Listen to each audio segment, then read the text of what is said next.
Hello everyone, and today I will be reviewing G-Sync Pulsar from a competitive gamer's perspective. I'm currently using the MSI Pulsar monitor. I chose to go with MSI because some of the other Pulsar monitors are advertised as having 1 millisecond gray-to-gray response times, and as a competitive gamer, this monitor being advertised as 0.5 millisecond gray-to-gray looked better to me. I currently have 3 weeks of use on this monitor, and I'm completely used to Pulsar at this point. If you don't know what G-Sync Pulsar is, I will give you a brief summary. The G-Sync Pulsar monitors are 1440p 360Hz fast IPS LCD monitors that use a backlight strobing technique that allows you to get 4 times the motion clarity at various refresh rates. This means that if you are getting frame drops and less FPS, you will still have the benefit of the 4 times motion clarity boost. This also means that if you are gaming at 360Hz, you will get motion clarity equivalent to a 1440Hz monitor. The Pulsar monitors are also said to have better motion clarity than a 720Hz OLED monitor. For example, this is an image of the Display Guy's Blur Buster UFO test, comparing the Pulsar monitor with a 720Hz OLED monitor. As you can see, the text and image is clearer than the 720Hz OLED at half the refresh rate at 360Hz. This monitor even has better motion clarity than the Zowie 600Hz TN panel with the Diac 2, as shown in this Blurbuster UFO test by Monitors Unboxed. This effectively makes it the best esports monitor on the market. Or does it? Will this monitor make a difference, or did I overpay for an IPS monitor? Let's find out. The first thing I did when getting the MSI G-Sync Pulsar monitor was going to the Blurbuster UFO test to test and understand the motion clarity. When I first tested this monitor, the UFO is perfectly clear at 1920 pixels per second. This is also the speed my eyes capped out at before being unable to track the bot with my eyes. After aim training for a few days, however, I did the Blurbuster UFO test again, and my eyes were able to track the bot at 2880 pixels per second, and the bot was still perfectly clear. Above this speed, my eyes cannot keep up anymore. With all this being said, theoretically, this would mean that G-Sync Pulsar monitors will make your aim better, especially with faster moving targets. So, to test this theory out, I tested G-Sync Pulsar on versus off in the Kovacs aim trainer. The results were very disappointing. I tested 10 scenarios over 5 days. The scenarios tested are Cat-IC long strafes, which is a warm-up scenario, Fugula XY short strafes, which is a tracking scenario where the bot is strafing in short strafes, Close fast strafe CZ Invincible. I was very excited to test Pulsar in this scenario because the bot is strafing very fast. Ground Plaza Easy, which is a tracking scenario that involves many bots that move at different speeds. Vertical long strafes, which is my favorite scenario. It involves a bot moving vertically. These are 5 tracking scenarios that were tested. Now I will introduce you to the target switching scenarios. The first one is Bounce 180 tracking, a scenario where you have to track bots bouncing in an arch in large angles. Next is Towel Frenzy 180 strafing tracking, a scenario that forces you to target switch in large angles. Lastly, we have the click timing scenarios. First, we have Bounce 180. This is a normal version of Bounce 180 tracking. Same thing, but no tracking involved. One wall, 5 targets Passu, a scenario where you have to predict where the bots are going. And lastly, we have Somflick TPS. I added this one because every other scenario involved moving targets, and I wanted to see if Pulsar made a difference with the non-moving targets. Now, let's move on to the results of these tests. In the warm-up, Cat-IC long strafes, Pulsar on and off basically performed exactly the same. Pulsar off beats Pulsar on by less than 1%, which is not very significant at all. For the rest of the tracking scenarios, they are also all very disappointing. On average, Pulsar on and Pulsar off performed less than 1% different than each other. Though target switching was very interesting. On Bounce 180 tracking, Pulsar on beats Pulsar off by 5% on average. In-game, I have noticed that my target switching skills are in fact way better. We will get into the in-game experience after the aim training results portion of this video, but on Talent Frenzy 180 strafing tracking, Pulsar on beats Pulsar off by 1% on average. So on this scenario, they pretty much performed exactly the same. On click timing, they performed almost exactly the same as well. On Bounce 180, Pulsar beat Pulsar on by 1.5% on average. And on One Wall 5 Targets Passu, they both literally performed exactly the same on average, which is shocking. And lastly, on the static click timing scenario, Somflick TPS, Pulsar on beat Pulsar off by about 1%. So maybe in static click timing scenarios where the targets aren't moving, maybe Pulsar is slightly better, but pretty much they performed the same. What can we take from these results? Well, it seems that Pulsar on versus Pulsar off performs exactly the same, except a major difference maybe being target switching, which makes sense because when target switching you are doing quick flicks to target a new enemy. It could be that Pulsar is allowing you to see the enemies that you flick to way clearer. So let me ask you, the audience, a question. Is this monitor a scam? Was it worth $700? Before I answer those questions, let's move on to the in-game experience. In-game is where the Pulsar truly shines. In aim trainers, you are often shooting at a bot without details, in a big empty space, while in-game, there's way more detail to an enemy and the environment around you. Pulsar allows you to see clearly through the noise of the battlefield. In my main game Fortnite, the first thing I noticed is that on 360 Hz, the game felt way smoother. I also realized that I missed edits way less in free builds, and once I turned on Pulsar, I missed edits even less than when Pulsar was off. I also heard that 1440p allows you to shoot far-range targets easier. Playing in ranked in 1440p with Pulsar on, it allowed me to hit targets out of the air way easier. I also realized that my shots were more consistent. For example, this clip in Creative showcases the consistency of the shots. I noticed in-game that I miss my shots way less with Pulsar on. Though, there are a few things I've noticed about this monitor that you should know about. Even though Fortnite is my main game, I have tried Marvel Rivals with this monitor. I will tell you, do not play Marvel Rivals with this monitor right now. Marvel Rivals is the most unoptimized game. If your frames drop to less than 75 FPS in Marvel Rivals, Pulsar will sometimes turn off. As of right now, Pulsar only works until you get less than 75 FPS. In the future, there will be a driver update that will allow G-Sync Pulsar monitors to have Pulsar working from 1 FPS to 360 FPS. But for right now, do not play Marvel Rivals with this monitor unless you have more than 75 FPS 1% lows. You can play Marvel Rivals at 1080p to get more FPS, but then basically you bought a 1440p monitor to play 1080p, might as well get a Zowie monitor at this point. I also have a couple of more problems with this monitor, but please note these problems may be MSI specific. Maybe the other brands don't have these problems that I'm mentioning, but sometimes when I'm using this monitor, the screen goes black and the monitor refuses to turn on. Sometimes it will flash white, but in order for me to use my PC, I would have to press the power button on the back of the monitor to turn the monitor off and on again in order to use my system.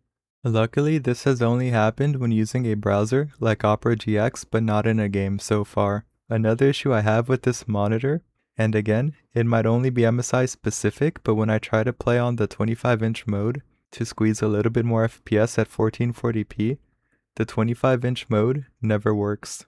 On 25-inch mode, it will only show the home screen, but you are not able to use any apps at all.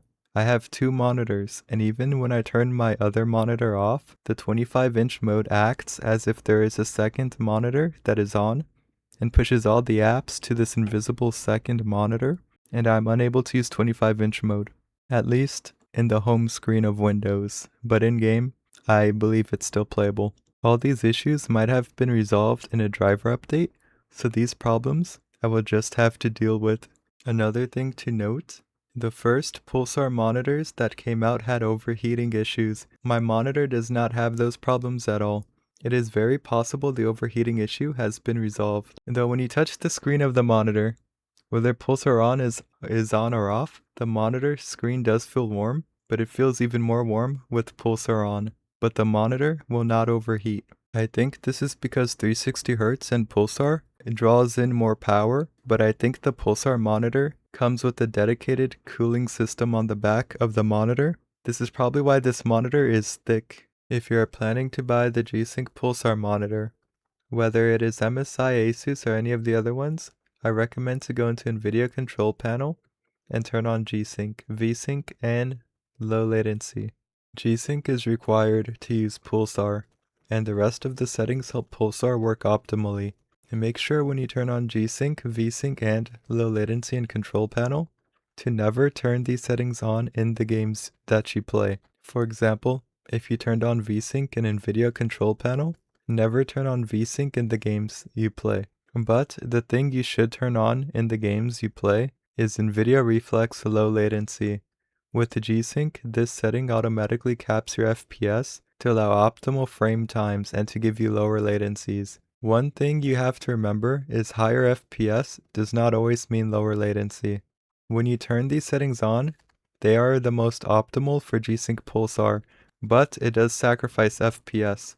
In return, you get better latency and frame times. If you look at the Fortnite clips I provided, you will see that my FPS is capped to 327 FPS. My FPS was automatically capped by Reflex Low Latency, and this is an optimal FPS cap for 360Hz.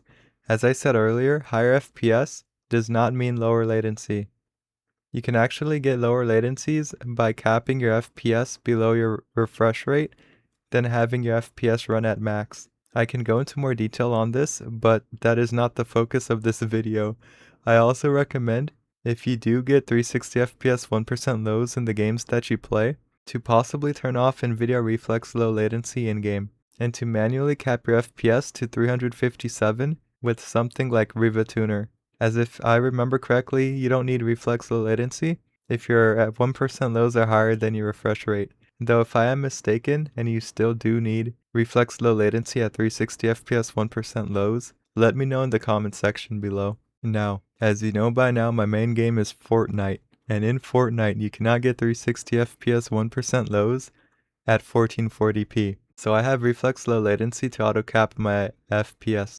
One of the reasons I bought this monitor was to future-proof. I plan to upgrade to the Zen 6 CPUs with RTX 60 series GPUs next year, because I believe that once the next-gen CPUs and GPUs come out, based off the leaks that I have seen, it should be possible to hit closer to 360 FPS 1% lows on 1440p in a Fortnite tournament endgame. Though I am pretty sure games like Valorant or CSGO can already hit these numbers. Another thing I suggest is if you do decide to get a Pulsar monitor, is to make sure you give Pulsar a week or more to get used to it. I have seen many posts of people on Reddit trying out the Pulsar monitors for a couple of days and then returning it because they claim that they did not see much of a difference. At first, the only big differences I could see were in the Blurbuster UFO tests, but as I tested this monitor during the aim training and gaming sessions, the more I used the Pulsar, the bigger differences between Pulsar on versus off became.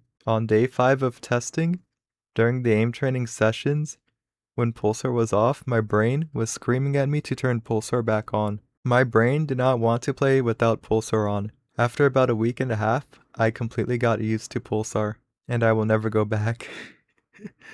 One final thing to mention before I move on.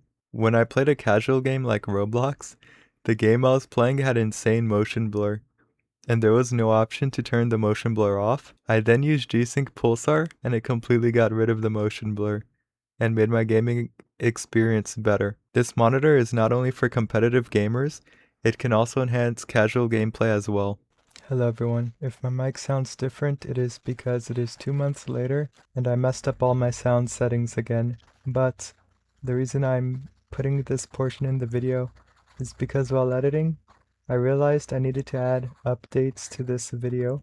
The issues that I stated earlier still exist. The driver update did not fix them. The screen still goes black, and 25-inch mode doesn't work. I believe this happens because my GPU has two outputs, my gaming monitor and my second monitor, and my second monitor has another input being my Elgato capture card. All of these issues with the monitor disappear when there is only my gaming monitor that is plugged in. I think this may be caused by G-Sync because I cannot record videos by duplicating my screen to my Elgato because G-Sync messes it up. So maybe G-Sync is messing with my gaming monitor and my second monitor that is not using G-Sync. And after 2 months I noticed a random dead pixel or semi-dead pixel on my monitor. It is really hard to see unless you're really trying to find it. MSI's policy states that I need 3 dead pixels before getting it fixed, I think. So I'm stuck with it, but it doesn't bother me.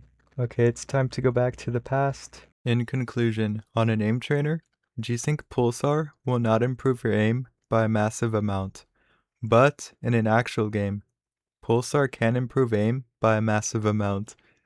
The ability to see everything clearly is a great advantage. Now to answer my question from earlier in the video, is G-Sync Pulsar a scam? No, it is not. Was it worth $700? Not to me. Not to me at all. Despite the insane motion clarity advantage, I personally believe G-Sync Pulsar is not worth $700. I have seen 1440p 360Hz fast IPS panels go for $256 on Amazon. A feature by itself is not worth $400 to $500 in my opinion. It is like paying $400 to $500 extra on an NVIDIA graphics card just for DLSS. It might be worth that much for some, but for most it is not. I believe G-Sync Pulsar should be priced at around $400 to $500 at least, or at max actually. At max. Maybe some of you will use the monitor and the Pulsar feature will be worth $400 extra for you. I personally think you should wait until there is a sale so you can get the monitor at a discounted price. I personally will be keeping this monitor though, as it was a massive upgrade from my 7-year-old Alienware AW2518H. I almost never play casual games, so this monitor is perfect for me despite the price tag. Also, going from a first-gen 240Hz TN panel that released in 2018 to a 1440p 360Hz fast IPS panel with the G-Sync Pulsar was night and day difference. Even capped at 240 FPS, this monitor had way less input lag than my old 240Hz monitor. If any of you are using a monitor from almost 10 years ago, I recommend you look into G-Sync Pulsar monitors as a potential upgrade. People like to say that once you go OLED, you will never go back. I would like to argue that once you get used to G-Sync Pulsar, you will never go back to OLED, at least for competitive gaming. Anyways, if you want to see more gameplay with the G-Sync Pulsar monitor, make sure to subscribe as I will be making more Fortnite and aim training videos very soon. Have a nice day and peace out.